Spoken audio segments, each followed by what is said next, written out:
कहता तो कहता सुनता सरेक। हम बहुत सी बातों को सुनते हैं या लिखी हुई पढ़ी जाती है बातें। जैसे राजा सगर के दो रानियां थी, उनके एक रानी से एक पुत्र था और एक रानी से 60,000 पुत्र थे। राजा सगर ने अश्वमेध यज्ञ किया।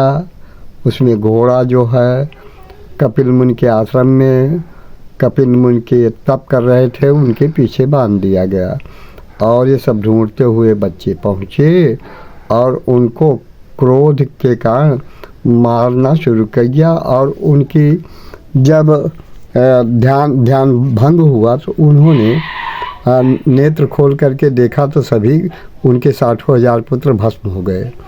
उनको तीसरी पीढ़ी में तारने के लिए वो एक लड़का जो हुआ था राजा, उसने तारने के लिए ब्रह्मा जी को प्रसन्न किया। उन्होंने कहा कि मैं गंगा जी को छोड़ रहा हूँ और शंकर जी को राजी कर लो। शंकर जी को राजी किया, उनकी जटा में उन्होंने छोड़ा और गंगा जी उनकी जटा में उलझ गई।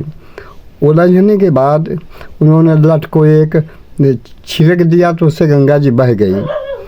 और वो आज भी उसको देखने के लिए कपिल मुनि के आश्रम में 14 जनवरी के बाद सब जाते हैं।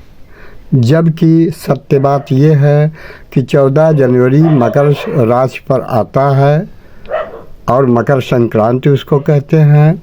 उससे वो पानी ढलक करके वहाँ तक पहुँच जाता है, जिसका लाभ लोगों ने धर्म के नाम पर ऐसा गलत धारणा पैदा कर दिया है जो आज तक नहीं आ रही है। इसलिए मैं ये कहना चाहता हूँ कि किसी बात को कोई कुछ कह रहा है या कुछ पढ़ रहे हो तो उसके वास्तविक तथ्य को समझ करके तब उसका उपयोग कीजिए।